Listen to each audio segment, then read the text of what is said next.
చూస్తలేరు. ఎత్తుకోవచ్చు కదా లోపలికి పోయి, మా మనమని మాకు కావాలంటే ఎత్తుకుపోయినండి ఎవరైనా పిలిచి, దయచేసి మా మనమని కావాలి మాకు. లోపలికి దుంకి ఈత కొట్టి దేవులాడండి, ఏడు దొరికినా పర్వాలేదు. చెప్తే కూడా ఎవరు పట్టించుకుంటలేరండి, ఎవరు చూస్తలేరు, ఎవరికేం చేస్తలేరు, ఎవరు పట్టించుకుంటారు. ఏడ్చి ఏడ్చి ఉన్నా కూడా లేదు. అందులోకి దిగి చూసి దుంకి ఎంతో మంది ఈతలు కొడతారు, అందులో ఎంతో మంది పోతారు. నా మన్మది గురించి దిగి చూడవచ్చు, ఈత కొట్టవచ్చు కదా. దొరకడా? ఎందుకు దొరకాడు? ఏ మూలన్నానే దొరుకుతాడు, ఎక్కడైనా దొరుకుతాడు, కానీ ఎవరు పట్టించుకుంటలేరు, అందులోకి దిగుతలేరు.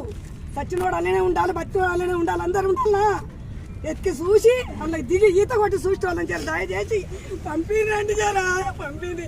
మా కోటలు కొడుకులు అందరు ఆగమయ్యే పరిస్థితి వచ్చింది. మేము మాకు ఆడండి అలా దుంకి ఎంతో మంది దేవులు ఆపుతున్నారు దిగి, కానీ ఒక్కరు పట్టించుకొని వాళ్ళకి ధైర్యం మీద మీద మీద చూస్తే ఏడ దొరుకుతాడు.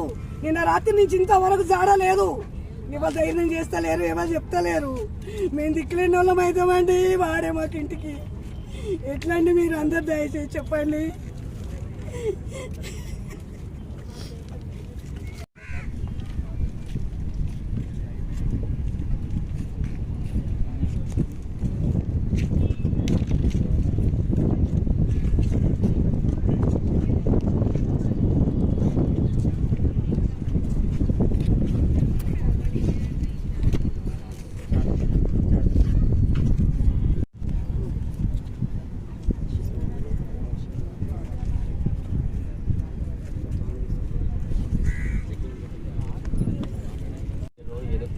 షిప్ ఇంజన్ వేడిగా ఉంటుంది, దానివల్ల బంద్ అయిందో లేకపోతే ఎంటర్టైన్మెంట్ కాల్చారో అది తెలియదు.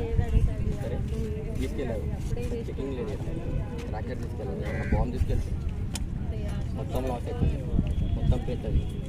షిప్ వెళ్ళింది, ఇంకా షిప్ ఉంటే అన్ని పేలుతాయి. అంతమంది ఉన్నారు, అంతమంది 7 बजे ढूंढे तो रात पूरा उनके अंदर वो खेलते बैठेंगे उन्हें పొద్దున్న చెక్ చేశారు. రాత్రి పడ్డాడు అన్న, రాత్రి పడితే రాత్రి మొత్తం లైటింగ్ చెక్ చేయాలి, అంత ఇంపార్టెన్స్ ఇవ్వాలి. రాత్రి చెక్ చేయకుండా మార్నింగ్ పడుకొని వచ్చి మార్నింగ్ చెక్ చేస్తే నైట్ మొత్తం అతను చచ్చిపోతే మనకి రెస్పాన్సిబిలిటీ